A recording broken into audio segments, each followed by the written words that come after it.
Hey there, superstar. Welcome to What to Do When People Are Leaving Your High-End Group Coaching or Mastermind program.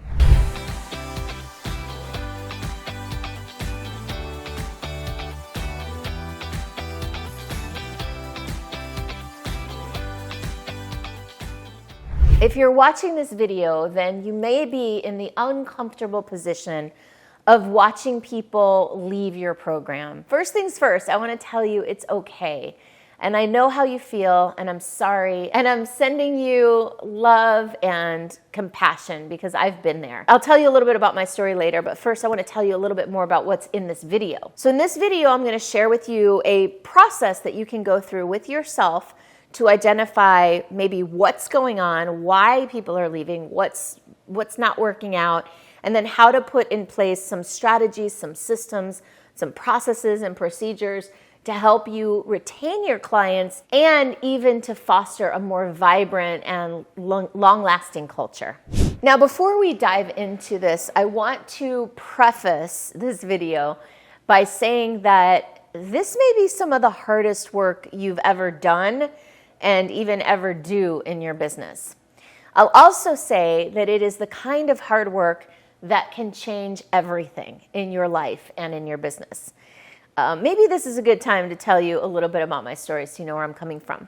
So I started my business, my coaching, consulting, speaking business / training, all the things. I did all the things for a really long time. And I burnt out about halfway through if you consider this the end point right now.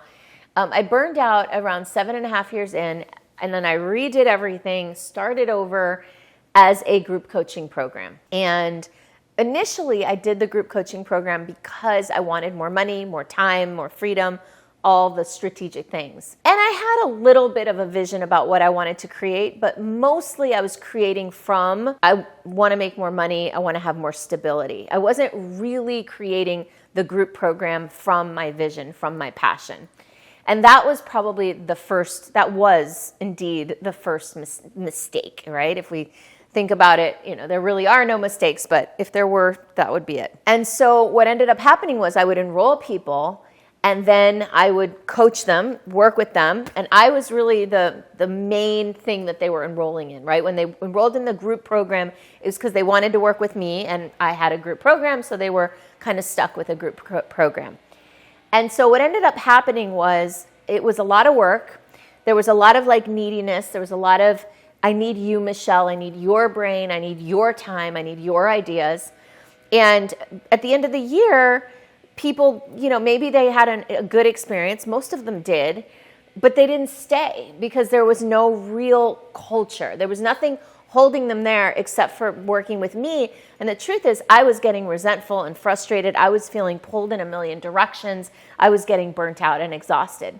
So I was having this kind of energy of come work with me, and also simultaneously the unconscious energy of stay away, I can't handle anymore. So all of that created, this kind of breakdown, and people were leaving and I was struggling and I was angry. I was upset, why are people not staying? What am I doing wrong? Or what are they doing wrong, right? It was a lot of the blame game. And at that point, I had the option. I really considered if I would shut the whole thing down or if I was going to keep going. And I decided to keep going. But I decided to kind of clear away the cobwebs, and I started working with a mentor who helped me really, really see what was actually going on.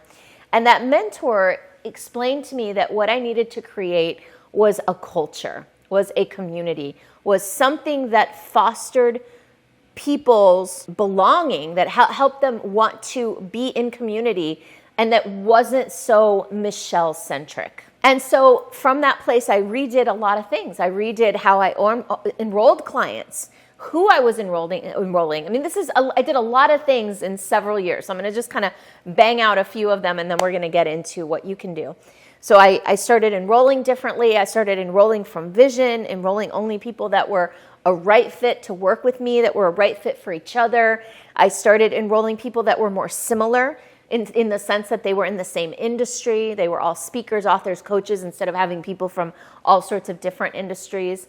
I started to create more standards and boundaries around how people showed up. I raised the standards, Hey, it's a weekly call. You have to be on the weekly call if you're going to commit to this program. That's a big part of it. Another thing they would commit to is to come to our events every so often. Like, just raise the standards of what was expected of the clients.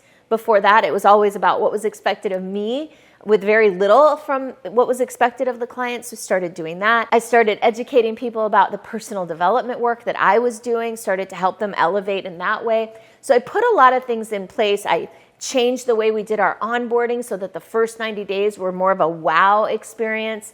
So this is all of the stuff that I did, and it's going to be different possibly than what you're going to do. So let me walk you through a few steps of what you can do to foster more connection in your culture so that people stay. The first is to look at the culprit. What is actually going on right now? This is the hard part because it requires you to take a tough look in the mirror about what's really happening, and more importantly, how you have created this. Now, I don't mean how you've created this from a blamey or shamey place. I think you can feel that from me. I mean it with all the love in my heart, and from the perspective that we create everything in our lives. We create everything we experience. And that if we take on that we are the creator of everything, then we're way more empowered to do something about everything. So you want to look at things like, where have you not met client expectations? Where do you have maybe promises that weren't kept? Where do you have areas that you're out of integrity? And I don't just mean with your clients, I mean in your whole life.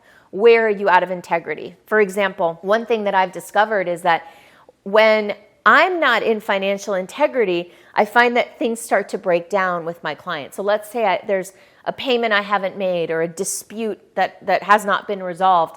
Then I can see that when I'm not in perfect integrity, that there are breakdowns around me. So where are you not integrity with financials? Where have you broken?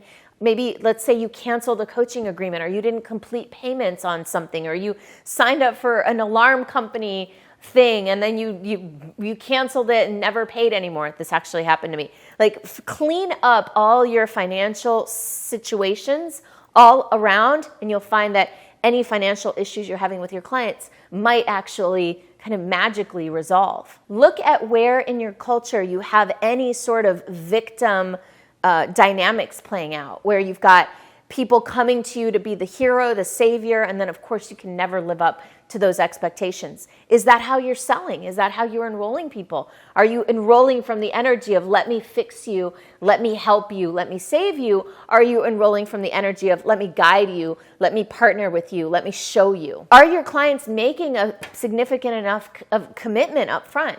One of the issues that I've seen with other clients is they make a 6-month commitment, and then they've got a revolving door of clients coming in and out. And my client, one of them, she extended that to a 1-year commitment, and boom, the whole culture just settled down and became a lot more stable. Another thing you can look at is, what are your onboarding processes? How are you bringing new people into the culture? Bringing a new person in is delicate. It's an important, sacred even time for the person who's coming in, and also for the culture that's going to absorb that person. What is your culture like? Do people gossip? Do they complain about each other? Do they trust each other? Do they reach out to each other? Do they know each other? I know that sounds really obvious, but we had to implement some strategies to help people even know who was in the culture. We created these inner circle spotlights so that everyone, new and old in the culture, could go through and actually see who all is in the community. And then another thing to look at is, are there freeloaders in your culture? Are there people who aren't really contributing, but they come in just to take, and they come in, they get their needs met, and then they go? So all of those things can contribute to a culture that's not cohesive and that's not sustainable over the long haul. And so now, if you're interested in going beyond just all these ideas and you want to dig a little deeper into your particular business, and you think I might be able to help and offer you some insights, let's connect. You can do that at superstaractivator.com/go. Let's connect.